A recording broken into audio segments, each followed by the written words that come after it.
강기정 수석이 100번 잘못한 일이다 이렇게 얘기했지만 자유한국당 오늘 결국 국회를 보이콧했습니다. 가까스로 열렸는데 이번에는 강기정 수석 문제가 발목을 잡았습니다. 어떻게 풀 수 있을까요? 국회 운영위원회에서 버럭하면서 얘기했던 장면 이따가도 한번 다시 보겠습니다만 오늘 국회에 노영민 비서실장을 대신해서 이제 참석했습니다. 노영민 실장은 비서실장은 맨 첫날 한 번만 나오는 것이 관례라면서 오늘 나오지 않았는데 나경원 원내대표, 강기정 수석은 국회에 올 필요도 없다. 그리고 언급할 가치도 없다. 바른미래당 오신환 대표하고도 그렇게 얘기가 됐다라고 하면서 오늘 열리기로 한 예결이 계속 미루다가 결국은 오늘 열지 않고 오는 금요일 오전 10시에 다시 열기로 했습니다. 강기정 수석 100번 잘못한 일이다 라면서 필요하면 100번도 사과하겠다 이렇게 얘기를 했는데 또 오늘 상대해주지 않으니까 약간 좀 마음이 상한 것 같습니다. 국회 오라고 해서 왔는데 청와대 수석이 뭐 왔다 갔다 하는 시계추냐 이런 얘기했는데요. 아직도 깊이 반성하는 것 같지는 않아 보입니다. 자, 오늘 강기정 수석의 발언부터 한번 들어볼까요? 제가 잘했다는 것이 아니라 제가 잘못한 것은 100번 또 필요하면 사과를 해야 되고 또 이 자리에서도 그래 제가 회의에 불쑥 끼어들어서 그날 정의용 실장과 나경원 의원의 원내대표와의 그 발언 속에서 된 얘기에 불쑥 제가 끼어든 건 100번 제가 잘못된 겁니다. 그거에 대한 책임을 지라면 저는 얼마든지 져야 될 위치입니다. 오늘은 제가 참석을 해야 된다라고 알려와서 제가 참석을 했는데 회의가 열리지 않게 돼서 저는 좀 당황스럽습니다. 운영에서 발생한 일이잖아요. 그날 사과를 충분히 했고 잘 끝났다고 생각했습니다. 오늘 이제 예결이 혹시 그와 관련된 질의가 있으면 제가 답을 하려고 준비를 하고 있었습니다. 국무위원들이 이구동성 정무수석이라는 것이 왔다리 갔다리 국회하고 청와대 왔다리 갔다리 해서 이거야 시계추가 아니잖아요. 정무수석이란 건 정책을 가지고 논의도 좀 하고 법도 좀 통과시키는 일도 좀 논의 좀 하자 이런 거지. 도대체 제가 정무수석 가서 지금 10개월째 됐는데 그런 얘기를 좀 하자 해도 안 돼요. 그런 이야기는. 저는 그런 것이 너무 답답했던 거고. 오늘 나경원 원내대표 좀 찾아가실 계획이나 아니 사람이 오지 말아간대 국회도 오지 말아간대 그 찾아가면 그건 오히려 어깃장 놓는 거죠. 그러면 안 됩니다. 사람이 마음이 풀리고 또 이렇게 이럴 때 필요하면 찾아뵈야지요. 강기정 수석에 대해서는 더 이상 언급할 가치가 없습니다. 그저께 여야 원내대표 회동에서도 이미 바른미래당 원내대표와 저는 강기정 수석이 더 이상 국회에 오는 것은 무의미하다는 말씀을 드렸습니다. 여당 원내대표께서 아직까지 답이 없습니다. 강기정 수석이 국회에 올 이유가 없다는 말을 다시 한번 드립니다. 청와대는 이번 청와대 운영위 국감에서 나타난 안보에 있어서의 안보실장의 잘못된 인식 그리고 잘못된 대응에 대해서 반드시 그 책임을 물어줄 것을 다시 한번 촉구합니다. 아마 전두환 정권 시절에도 저런 정무수석은 아마 보기 어려웠던 그야말로 역대급 정무수석이다 이런 생각이 들었어요. 국정감사장에서 제1야당 원내대표가 국감위원으로서 피감기관장에게 우기지 마세요라고 하는 표현이 뭐가 잘못됐다고 벌떡 일어나서 그런 정치 깡패 같은 태도를 보이면서 이 신성한 국회를 모독하고 회의장을 난장판으로 만듭니까? 저는 의도적으로 그렇게 했다고도 볼 수 없고 좀 이 성정 자체가 노멀한 사람이 아닌 것 같다 이런 생각이 들었어요. 저는 이거는 대통령께서 사과하셔야 된다고 생각합니다. 예, 한번 따져볼까요? 지금 강기정 수석 100번 사과하겠다라고 하는데 그 사과가 진정성이 없다고 보는 걸까요? 아니면 그 정도 가지고 안 된다고 보는 걸까요? 아무튼 국회가 오늘 열리지 않았는데 정태근 의원 먼저 좀 들어보고 싶습니다. 누가 지금 더 잘못하고 있는 것 같아요? 저는 아직도 강기정 수석이 상황 파악을 지금 못하고 있다고 생각을 하는데요. 네. 만약에 시계추를 5년 전으로 돌려서 민주당이 야당일 때, 박근혜 정부 때, 그 당시 만약에 이제 민주당의 박영선 원내대표가 김비춘 비서실장을 상대로 예. 정윤대 문건을 흔들면서 권력서리 1위가 최순실이고 2위가 정윤회고 3위가 박근혜라는데 이거 사실입니까? 하면은 김비춘 실장이 이랬을 거 아니겠어요. 의원님, 이거는 완전히 그 허위입니다. 그러면 그럴 거 아니겠어요. 박영선 원내대표가 세계일보에 여기 나왔잖아요. 우기지 마세요. 우기지 마세요. 그럴 거란 말이에요. 근데 갑자기 뒤에서 현기환 수석이 벌떡 일어나가지고 현기환 수석도 지역구 출신이고 박영선 대표보다 나이가 한 살 많거든요. 우기지 말라니요. 만약에 소리를 질렀다 치란 말이에요. 국정감사에서. 예. 그러면 어떤 일이 벌어졌겠어요? 그러면 그 순간 국정감사를 비롯해서 모든 게 마비됩니다.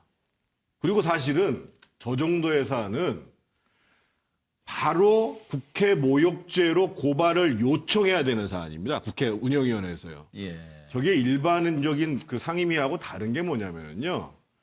국회의 증언 감정에 관한 법률에 적용을 받습니다. 그래서 국회의 증언 감정에 관한 법률을 적용받을 때는 벌칙 조항이 있는 조항이 3개가 있습니다. 하나 예. 위증죄, 불출석죄, 국회 모욕죄.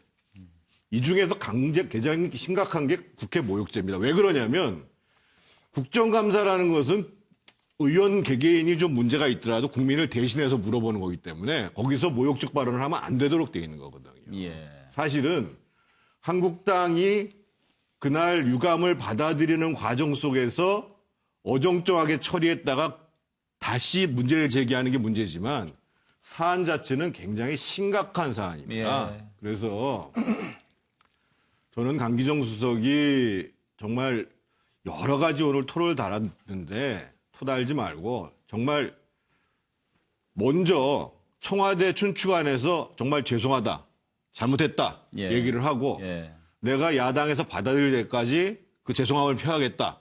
함에도 불구하고 야당이 안 받아들인다. 그럼 물러날 수밖에 없습니다. 저걸 대통령한테 부담을 줄 수는 없고 대통령이 물론 대통령이 사과할 수도 있어요. 하지만 정무수석이면 본인 선에서 마무리 져야 됩니다. 아까 국회법 얘기를 하셨는데 지금 자유한국당에서 이만희 의원 등이 이른바 강기정 법안 만든다고 하잖아요. 그러면 그 법안 필요 없이 기존의 법으로도 처벌이 가능한 사안이라는 그 얘기예요? 안이 왜 나왔냐면은요.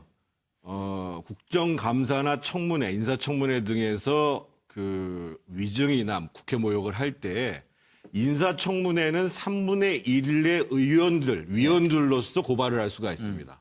그런데 국회 모독에 관한 죄는 위원회가 의결하도록 되어 있습니다. 예. 그리고 본회의에서 모독을 하면 본회의가 의결을 하도록 되어 있고. 그래서 현실적으로는 야당에서 문제 제기를 하더라도 지금 국회 운영위원회에서 의결하기 어렵기 때문에 예. 인사청문회와 동일하게 3분의 1로 의결을 하자고 얘기를 하는 건데 그거는 사실은 오히려 국회의 권위를 더 낮추는 문제이기 때문에 국회를 모욕하면 여야와 관계없이 알겠습니다. 저 행위가 모욕됐다고 그러면 고발을 하는 것이 맞는 겁니다. 원래. 예, 정태근 의원이 만약에 지난 정부 때 여야가 뒤바뀐 입장이라면 어땠겠느냐 이렇게 얘기를 하셨는데 오영식 의원은 국회의원 활동도 했지만 코레일 사장하면서 피감기관도 돼봤잖아요. 예, 그렇습니다. 어떻습니까? 그 입장이 이렇게 바뀌었을 때. 뭐 똑같지 않을 수도 있겠지만 제가 피감기관으로서 국회 출석을 하면서 예. 네, 사실 국회 운영의 문제점을 또 입장을 바꿔놓고 하면서 예. 많이 느꼈었습니다. 예. 이게 상임위 출석을 요구해서 나가 있는데 상임위 끝날 때까지 한 번도 질문을 못 받고 그냥 앉아 있다가 돌아온 경우도 있고. 안 받으면 좋은 거 아니에요? 네. 글쎄요, 그게 좋다 그럴 수도 있겠지만 예. 사실은 그 시간이 그 기관장으로서 업무를 또 봐야 되는 시간이지 않습니까? 그러려면 뭐하러 불렀나? 다른 그런 일정이나 생각이- 약속들을 예. 다 뒤로 하고 이제 의원들이 부르니까 가서 나가 있는데 하루 종일 한 번도 불러서 질의가 없이 예. 그냥 앉아 있다가 돌아올 때는 좀 생각이 좀 많습니다. 이게 글쎄 이제 국민의 대변 그 대의기관이기 때문에 저희가 그 성실히 임하긴 해야 되겠지만 이럴 거라면 좀 미리 질의나 순서들을 좀 고려해서 꼭 필요한 기관장들의 출석들을 그 요청해서 예. 예, 효율적으로 회의를 진행할 필요성이 있는데 이건 뭐 군기 잡는 것도 아니고 예. 또는 뭐 이렇게 좀 국회의 권위가 그렇게 해서 세워지는 게 아닌데 그런 것들이 또 야당으로서는 뭔가 또 국회의 권위를 세우는 거라고 예. 하는 그러한 인식들의 잔재가 좀 있는 건 아닌가 그런 생각들을 좀 했었습니다. 만약에 다시 국회 들어가시면 네. 뭐를 좀 바꾸시겠어요? 아까 말씀드린 것처럼 가급적이면 그건 이제 상임위에서 보면요. 그날 이제 그 어떤 질의나 내용들을 미리 의원들이 다 이렇게 어느 정도 파악이 가능하거든요. 그래서 질의가 굳이 필요 없다고 생각되는 기관들은 가급적이면 업무에 충실하게 하고 필요한 그 기관들을 중심으로 해서 국회에 좀 출석을 시켜서 그래요. 진행할 수 있도록 하는 것도 좀 국회가 좀 더 효율적으로 국민의 예. 뜻을 대변하는 좋은 방법일 수 있겠다. 그런 이런 경험을 좀 생각이 살리시면 좋겠고. 그런데 지금 오늘 이제 예결위가 못 열렸지 않습니까? 네네. 이 부분은 어떻게 풀어야 될 것 같습니까? 글쎄요, 저는 지금 이 시점에서 보면 어느 때보다도 내년도 예산안 처리나 기억입법 처리를 앞두고 이 야당과의 대화나 협력이 절실한 시기이고 또 다른 사람이 아니라 강기정 수석은 정무수석이란 말이죠. 사실은 정치권의 여야와 긴밀히 소통하면서 청와대 대통령과 여야의 이렇게 가교 역할을 하는 위치에 있는 사람이기 때문에 이번에 저렇게 운영이 국감에서 했던 행동들에 대해서는 매우 적절치 못했다라고 하는 비판을 피해가기는 어려울 것 같아요. 그런데 아시겠지만 그래서 그날 현장에서 바로 유감과 사과를 표시하고 예. 야당도 그것을 받아서 운영위를 마저 진행을 해서 운영위를 끝냈습니다. 예. 근데 이제 뒤에 이것을 가지고 지금 가장 중요한 지금 안 그래도 경기도 어려운데 중요한 내년도 예산안 처리를 다루는 이 예결위를 이렇게 파행시킨다고 한다면 마치 제가 이거 쏘는 것처럼 울고 싶은데 뺨 맞은 것 마냥 또다시 국회 발목 잡기와 같은 행태를 비칠 일인가. 예. 강기정 수석이 이야기한 것처럼 뭐 100번 사과가 아니라 1000번 사과라도 해서 그것을 좀 표현대로 통 크게 좀 받아 안고 예. 그리고 빨리 지금 시급한 내년도 예산안과 당면한 민생 관련 개혁 관련 현안들을 야당이 적극적으로 국회에서 역할을 해주는 것이 좀 국민들을 위하는 자세가 되지 않을까. 잘못한 건 맞지만 웬만하면 좀 봐줘라. 정기남 소장 보시기에 좀 오래 갈 것 같습니까? 어떻습니까? 오래 가서는 안 되죠. 저는 그래서 이 국민을 좀 화나게 하고 슬프게 하는 일은 좀 더는 안 봤으면 좋겠어요. 이게 뭐 두 사람을 다 저는 비판할 수밖에 없는 입장인데 물론 저는 먼저 하고자 하는 분은 이제 강기정 수석입니다. 지금 오늘 또 뭐 기자들 앞에서 여러 가지 얘기들을 많이 했어요. 근데 저는 정확한 언어로 표현되지 않은 사과는 저는 진짜 사과가 아니라고 봅니다. 네. 무슨 사족이 이렇게 많습니까? 그런 면에서 나는 강기정 수석이 좀 더 진정성 있는 사과를 해야 된다고 봅니다. 예. 그것이 무슨 나경원 원내대표한테 사과라는 얘기가 아니에요. 지금 피해자는 국민입니다. 국민 앞에서 정말 진정성 있는 사과를 하는 것이 좀 우선이다. 이런 생각을 좀 들고요. 뭐 저는 그리고 또 하나 지적하고 싶은 것은 뭐 재밌는 표현에서 언급합니다만 정무수석이 뭐 왔다리 갔다리 국회 왔다리 갔다리 하는 사람 아니다. 이런 얘기 정무수석은 왔다리 갔다리 해야 돼요. 예. 너무 본인을 높게 생각하시는 건 아닌지 모르겠는데 오히려 국회의 어떤 소통과 협치에 어떻게 보면 심부름꾼이란 말이에요. 그런 어떤 자세 전환이 좀 시급해 보인다는 생각이 들고요. 예. 자, 나경원 원내대표. 제가 볼 때는요. 조국 사태 이후에 뭔가를 찾고 있었던 것 같아요. 자, 패스트트랙 전국에서 뭔가 주도권을 가져가기 위한 저는 좀 약간의 정쟁으로 좀 비춰지는 측면이 있어요. 예. 충분히 뭐 이 문제에 대한 사과를 전제로 해서 자, 내년도 예산을 심의하는 예산 심의를 공전시키면 안 되죠. 더 이상 국회를 멈춰 세우는 우를 좀 범하지 않았으면 좋겠다는 생각입니다. 자, 그리고 정무수석의 인사권은 대통령한테 있는 거예요. 충분히 문제 제기하되 자, 대통령이 그 부분에 대해서 어떻게 판단할 거냐, 청와대가, 정부 여당이. 자, 계속 끌고 가는데 여론은 악화된다. 그러면 그 피해는 고스란히 정부 여당이 안는 겁니다. 그러나 야당은 좀 대승적으로, 자, 이쯤에서 우리는 국회를 공정시킬 수 없다. 이런 관점으로 돌아설 수만 있다면 저는 좀 국민들이 좀 덜 화가 날 것 같다는 생각을 좀 하게 됩니다. 예. 정혁진 변호사, 좀 사과가 진정성이 부족하다고 느꼈을까요? 저는 그렇게 느껴지는데 예. 제가 국회의원은 아니지만 일단은 저 강 수석이 저는 세 가지가 잘못됐다고 생각이 돼요. 첫 번째는 방식이 틀렸다. 이렇게 이야기하는데 누가 끼어들면 일반 사람도 기분이 나쁘잖아요. 더군다나 그 장소가 국회였고 그다음에 지금 신분이 피감기관을 대표해서 나왔는데 끼어들어가지고 정의용 실장이 이야기하는 거에 막 이렇게 삿대질하는 그런 식으로 방식이 굉장히 부적절했다. 두 번째는 사실은 강기정 수석의 신분이 정무수석 비서관이거든요.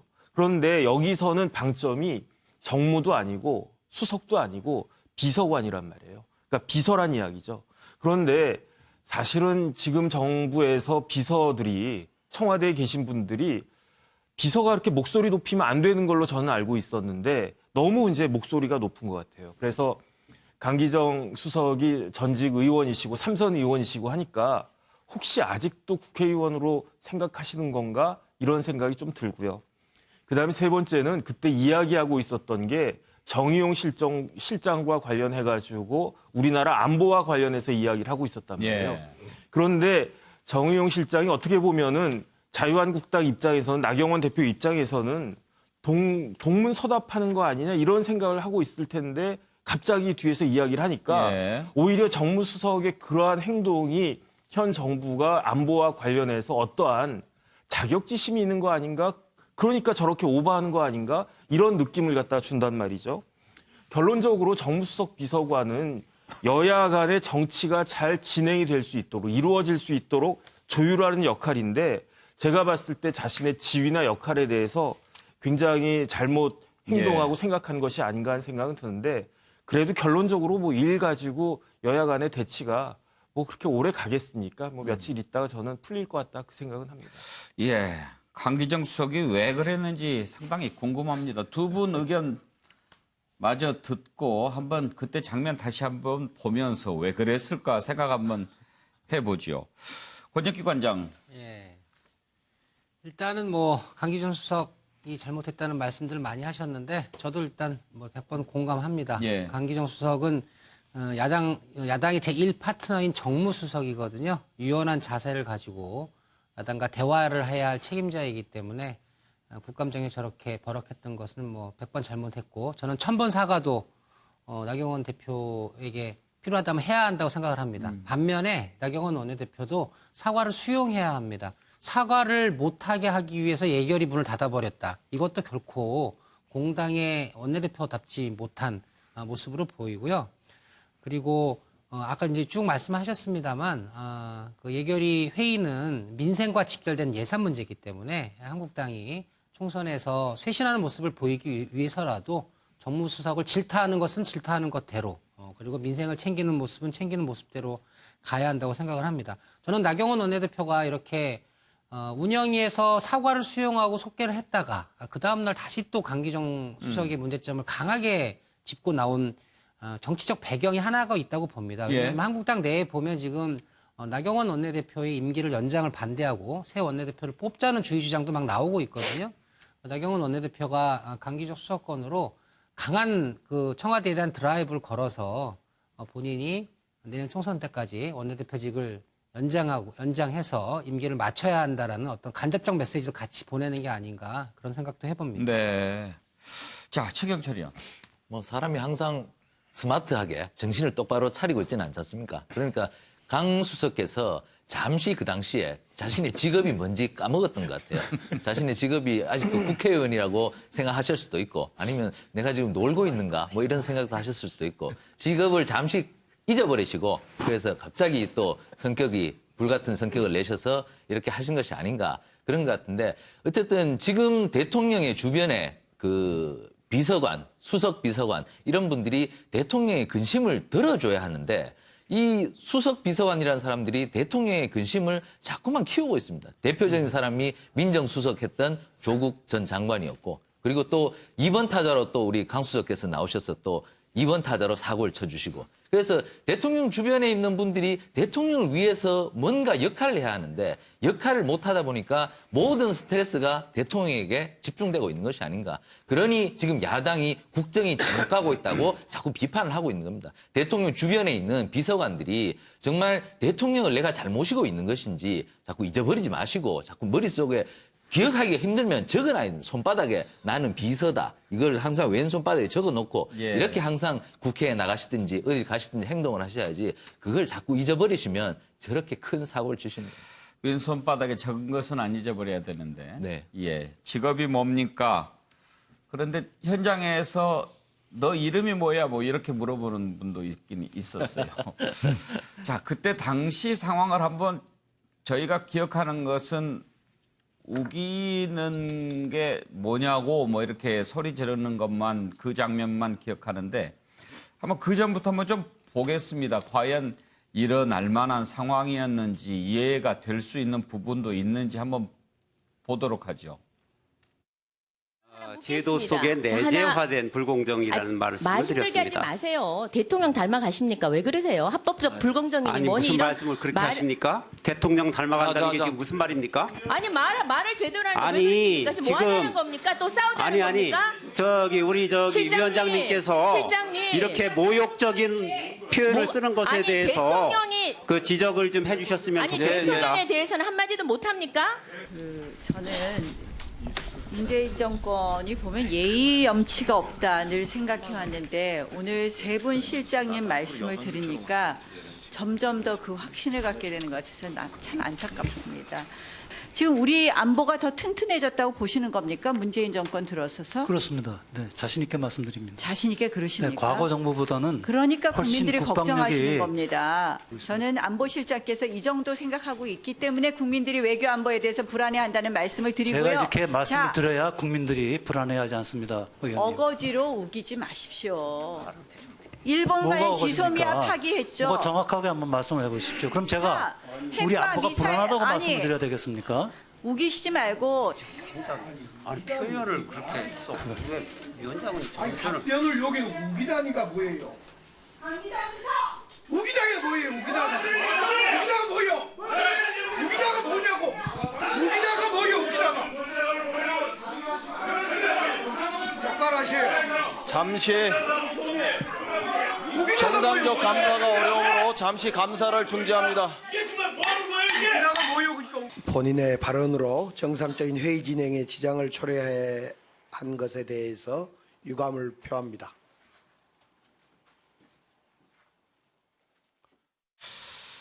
자, 지금 이제 상황을 좀 봤습니다. 정인환 교수. 네. 보면 이제 앞에 노영민 실장 부분부터 좀 전운이 감돌았어요. 예. 그런데 이제 정용 실장한테 안보 관련해서 정용 실장 그 말은 일리가 있네요. 그러면 내가 청와대에서 안보가 불안하다고 그렇죠. 이야기할 수 있겠느냐 그런 예. 얘기인데 예. 전체적으로 앞에 분위기도 좀 그랬고 왜 강기정 수석이 그래도 삼선하지 않았습니까? 국회 잘 알고 정무수석인데 저 자리에서 자기가 일어나서 소리 지르는 게 그냥 이렇게 원래 성격 때문에 그런 걸까요? 어떻게 보세요? 글쎄요, 뭐 여러 가지가 좀 복합돼 있다고 보여집니다. 첫 번째 가장 쉽게 생각할 수 있는 게 강기정 수석이 약간 좀 버럭 성질이 있어요. 예를 들면 그 국회의원 시절에도 그 성정을 좀 이렇게 컨트롤하지 못해서 여러 가지 또 구설에 오른 적도 있는데 뭐 그런 것도 있겠습니다만 또 엊그제 제가 그런 얘기도 드렸습니다만 이건 이런 그 국회의원을 지금 해보신 분이잖아요. 3선까지 해봤는데 야 해도 너무하다. 이런 식으로 소위 이른바 국회 운영위 국감 이런 걸 통해서 청와대 3실장들한테 얘기하는 것 자체가 말 그대로 완전히 피감기관 답변할 기회도 안 주고 막 말 그대로 몰아세우는 모습 이런 걸 내가 국회의원 해봐서 아는데 이건 너무한 거 아니냐. 뭐 저는 이런 것도 있었을 것 같고요. 마지막 하나 정도 얘기하면은 저는 자 이건 여당 운영위원장에 대한 또 얘기이기도 합니다. 아주 운영위원회를 이렇게 끌고 갈 거냐. 청와대 실장들을 전부 다 이렇게 총알바지로 놔둘 거냐? 저는 또 이런 것들을 또 있지 않았을까라는 생각을 해봅니다만. 여상규 위원장만큼은 아니어도 그렇습니다. 뭔가 좀 제지도 개입해주지. 해주고 여당 의원들은 좀 조용하잖아요. 예. 그런 것들에 대한 또 본인이 뭔가 여기서 좀 역할을 해야겠다라고 하는 것도 작동하지 않았을까 싶은데 결국은 마지막으로는요. 그러나 국민들이 볼 때는 어떻게 볼 거냐는 거예요. 결국은 여러 가지 이제 문재인 우리 정부에 대한 비판도 있습니다만 이게 자칫 청와대 정부, 소위 뭐 청와대 비서들이 너무 목소리가 크고 소위 이른바 좌지우지하고 이런 것들에 대한 어떤 우려 이런 것들로 나타나지 않았으면 하는 그런 바람이 좀 있습니다. 정의용 보시기에는 왜 그랬을 것 같습니까? 저도 잘 모르겠는데요. 그런데 제가 국회의원 하던 시절에는 저런 일이 한 번도 없었습니다. 그리고 청와대를 상대로 해서 국정감사 저도 운영했습니다만 저게 어떤 때부터 발생하기 시작했냐면 김기준 실장 때부터 나온 일입니다. 그때도 수석이 저런 일이 있었어요? 아니, 저렇게 소리 지르는 않지만 청와대를 방어하면서 굉장히 공세적으로 나왔고 지금 정부는 더 나가는 겁니다. 근데 나경원 의원 질의에 문제가 전혀 없어요. 그 전에 문제가 됐던 내용이 뭐냐면 ICBM 대륙간 탄도 미사일을 이동식 발사대에서 발사를 못하느냐 했더니만 정의용 실장이 못한다. 그런 적이 없다. 이렇게 얘기했는데 이미 2년 전에 2017년 발사할 때 지지대를 놓고 했다는 것이 다 알고 있는 사실이에요. 그리고 또 서훈 국정원장이나 그 다음에 확인됐죠. 달랐지요. 그럼에도 불구하고 정의용 실장이 북한의 미사일 능력이 계속 고도화되고 있는데 우리가 방어 가능하다라고 얘기하니까 문제가 제기된 거예요. 우기다라는 표현이 어느 정도 과한지는 잘 모르겠습니다만 우기다라는 거는 이제 표준어입니다. 표준어고 그 얘기를 듣는 사람한테는 기분이 나쁠지 모르겠습니다만 억지 논리를 피는 거를 우기다라고 얘기를 하는 거예요. 한 분만 더 들어볼까요? 오영식 의원 혹시 왜 그랬을 것 같습니까? 물론 보기에 따라서 관점의 차이가 있을 수 있습니다만 그날 진행 장면을 아까 화면으로도 좀 보여줬는데 이 대통령을 모시는 비서진들이 듣기에 되게 어떤 그 질의의 핵심적인 내용보다 그것을 대통령과 연결시켜서 좀 모욕적으로 느끼게 하는 식의 표현들이 점점 감정들을 서로 이렇게 좀 고조시키다가 지금 정영 안보실장 같은 경우에는 대통령 지근거리에서 우리나라의 안보를 총괄하고 있는 분이잖아요. 그런 만큼의 무게와 책임이 따르게 돼 있거든요. 이것은 어떠한 사실관계를 가지고 서로 이러냐 저러냐 다투는 게 아니라 안보 상황에 대한 판단의 문제 아닙니까? 아니 왜 그랬겠냐고. 예, 그러니까 오 의원도 만약에 정무수석이었고 그 자리에 있었으면 그렇게 했을까요? 제가 아까도 말씀드린 것처럼 적어도 정무수석이 나설 일은 아니었던 거라고 그래서 보여지는 왜 거죠. 그랬겠느냐 궁금한데 말씀하시기 곤란하면 안 해도 됩니다. 아쉬운 점은 한 가지 제가 좀 말씀을 드리면 이게 사실은 국회이기 때문에 저런 식의 이제 질의와 저런 식의 의도들이 좀 이렇게 보이면 사실은 여당에서 좀 나섰어야죠. 그렇게 해서 여야 간에 부딪혀도 부딪히는 게 좋지 청와대 비서진하고 야당과의 부딪힘으로 보여지는 것은 결국 국민들에게 그렇게 바람직한 모습은 아니라고 생각됩니다. 오 의원께서도 약간 그 여당 여권 내부에 대한 어떤 불만의 표시 이런 성격도 있다 이렇게 보시는 것 같군요. 직접적으로 말씀하기는 좀 곤란하고 알겠습니다.